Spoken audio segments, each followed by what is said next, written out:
Boost اور knowledge کے ناظرین السلام علیکم۔ حضرت یونس علیہ السلام شہر نینوا میں پیغمبر بنا کر بھیجے گئے۔ آپ لوگوں کو ہدایت کرتے، نیکی کی طرف بلاتے اور برے کاموں سے روکتے تھے۔ آپ قوم سمود کی طرف بھیجے گئے۔ اس قوم کے لوگ بتوں کی پوجا کرتے تھے۔ جب آپ لوگوں کو حق کی طرف بلاتے اور خدائے واحد پر ایمان لانے کی تلقین کرتے، لیکن لوگ آپ کی تعلیمات کا انکار کرتے اور حضرت یونس علیہ السلام سے کہتے کہ ہم آپ کے خدا کو نہیں مانتے۔ اس پر آپ فرماتے کہ خدا کے عذاب سے ڈرو۔ لوگ آپ کی باتیں سن کر آپ کا مذاق اڑاتے اور آپ کی راہ میں رکاوٹیں کھڑی کرتے۔ آپ نے قوم سمود کو راہ راست پر لانے کی بہت کوششیں کی، لیکن بھٹکی ہوئی قوم پر آپ کی نصیحت کا کوئی اثر نہ ہوا، تو آپ کو یقین ہو گیا کہ یہ لوگ خدا پر ایمان نہیں لائیں گے۔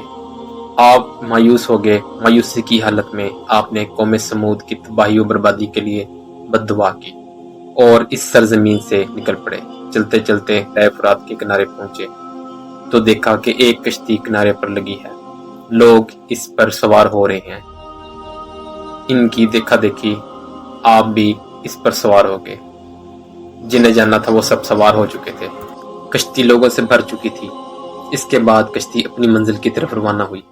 سمندر پرسکون تھا، آسمان بھی صاف تھا، مسافر اطمینان سے بیٹھے ہوئے تھے۔ جب کشتی بیچ سمندر میں پہنچی تو دیکھا کہ آسمان پر سیاہ بادل اٹھ رہے ہیں، پھر ہوائیں چلنے لگی۔ ہوا اچانک طوفان کی شکل اختیار کر گئی۔ سمندر میں کشتی ڈگمگانے لگی، سمندر کی لہریں اوپر نیچے ہونے لگیں، بارش بھی ہونے لگی۔ طوفان کے جھٹکوں اور پانی کے تھپیڑوں سے کشتی کے ڈوبنے کا اندیشہ پیدا ہو گیا۔ کشتی میں بیٹھے ہوئے مسافروں میں سے ایک نے کہا کہ معلوم ہوتا ہے کہ کشتی میں کوئی ایسا شخص بھی سوار ہے جس سے کوئی بڑی غلطی سرزد ہو گئی ہے۔ جب تک ایسے شخص کو کشتی سے نکالا نہ جائے، کشتی کا صحیح سلامت رہنا محال ہے۔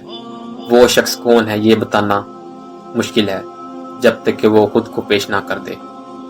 یہ بات سن کر حضرت یونس علیہ السلام کھڑے ہو گئے اور کہا، میں ہی وہ شخص ہوں جس سے بڑی غلطی سرزد ہو گئی ہے۔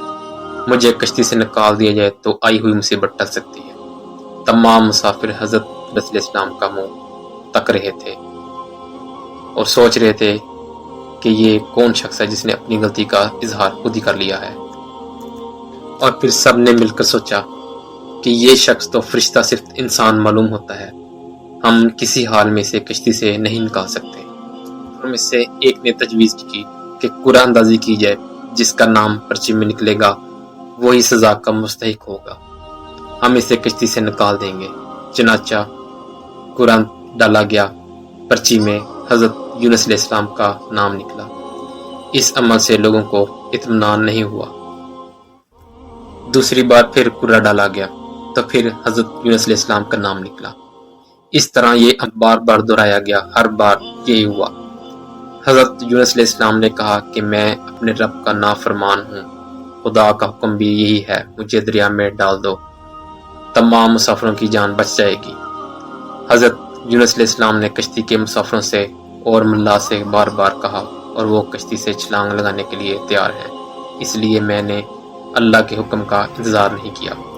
آخرکار کشتی کے مسافروں اور ملا نے بات مان لی اور حضرت یونس علیہ السلام کو دریا میں پھینک دیا گیا۔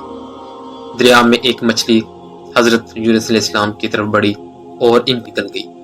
اللہ نے مچھلی سے کہا کہ یہ تیری خوراک نہیں ہے، یہ تیرے پیٹ میں امانت ہے جسے واپس کرنا ہوگا۔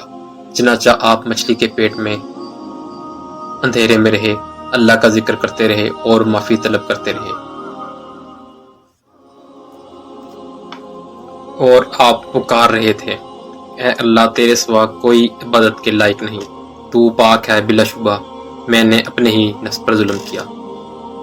اللہ نے آپ کی پکار سن لی، آپ مچھلی کے پیٹ میں محفوظ رہے۔ مچھلی نے دریا کے کنارے پر آپ کو اگل دیا۔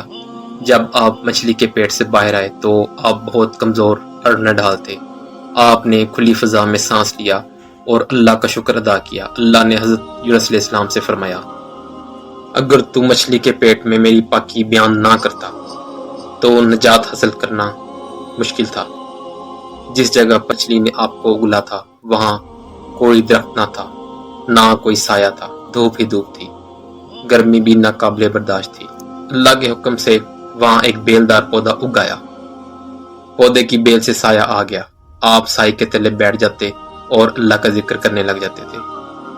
کہا جاتا ہے کہ آپ کے پاس ایک کنی آتی تھی اور اپنا دودھ پلا کر چلی جاتی تھی۔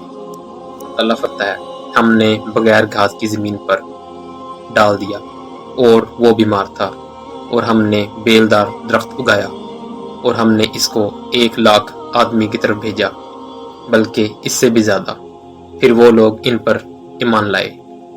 ملک نینوا چھوڑ دینے کے بعد آپ کی قوم آپ کو بہت زیادہ یاد کرنے لگی، آپ کے نکل جانے کے بعد پچھتانے لگی۔ لوگوں نے محسوس کیا کہ آپ نبی تھے اور ہدایت کے لیے آئے تھے۔ لوگوں نے اللہ سے معافی طلب کی اور وہ حضرت یونس علیہ السلام کی آمد کا انتظار کرنے لگے۔ لوگوں نے اقرار کیا کہ ہم اللہ پر ایمان لائیں گے، اور اس بات پر بھی کہ حضرت یونس علیہ السلام اللہ کے بھیجے ہوئے نبی ہیں، اور ہم آپ کے لائے ہوئے پیغام بھی یقین رکھتے ہیں اور حضرت یونس علیہ السلام کی تصدیق کرتے ہیں۔ اور قوم کے لوگ ایک دوسرے سے کہنے لگے کہ اگر حضرت یونس علیہ السلام ہمارے درمیان آ جائیں تو ہم سب ان کی تعظیم کرنے لگیں گے اور ان کے حکم پر عمل کریں گے۔ اللہ تعالیٰ نے حضرت یونس علیہ السلام کو حکم دیا کہ وہ قوم کی طرف جائیں اور اللہ کا پیغام سنائیں اور انہیں برائی سے روکیں، نیک کی طرف بلائیں، لوگوں کو آپس میں ایک دوسرے سے اچھا سلوک کرنے کی تلقین کریں۔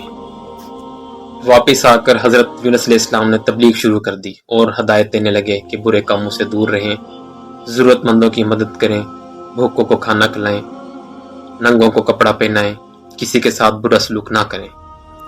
ایسی مزید ویڈیوز دیکھنے کے لیے ہمارے چینل کو لائک اور سبسکرائب کریں۔ اپنا بہت سا خیال رکھیے گا۔ اللہ حافظ۔